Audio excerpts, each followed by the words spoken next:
Hello everyone, আসসালামু আলাইকুম। আশা করি সবাই ভালো আছেন। আমিও আপনাদের দোয়ায় অনেক ভালো আছি। আজকে আপনাদের মাঝে শেয়ার করব একদম সিম্পল রান্না। আর সেই রান্নাটা হচ্ছে ডাল আর আলু ভর্তা।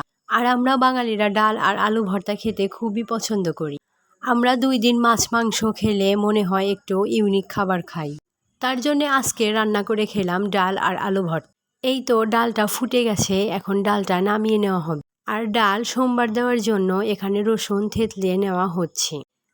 এই তো এখন দেখে নেব ডালটা ফুটেছে কিনা। হ্যাঁ, ডালটা ফুটে গিয়েছে। আর এর মধ্যে আগেই পেঁয়াজ ও কাঁচামরিচ কেটে দিয়ে দেওয়া হয়েছে।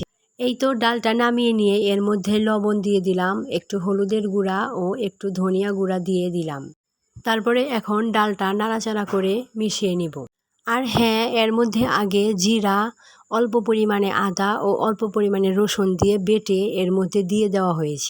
আর এখন ঘোটনা দিয়ে ডালটা মিশিয়ে নেওয়া হচ্ছে।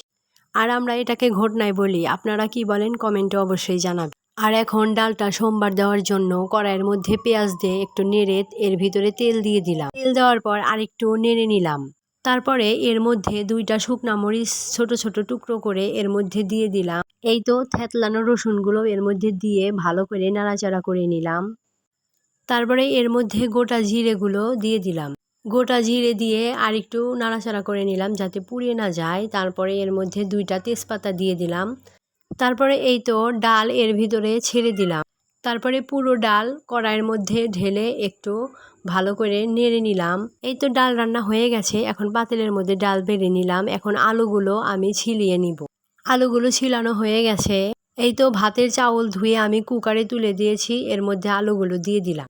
আলু ভর্তার ভিডিওটা আপনাদের সাথে শেয়ার করতে পারলাম না, তার জন্য দুঃখিত। কারণ আমার বাবু খুব দুষ্ট, ওর জন্য আমি ভালো করে ভিডিও করতে পারি। যাই হোক, এই তো এখন সবাই মিলে খেয়ে নিচ্ছি ডাল আর আলু ভর্তা দিয়ে। আজকের রেসিপিটা কেমন হয়েছে আপনারা সবাই কমেন্টে জানাবেন। আর ভিডিওটি ভালো লাগলে অবশ্যই পেজে ফলো দিবেন আর ইউটিউবে সাবস্ক্রাইব করবেন। আল্লাহ হাফেজ।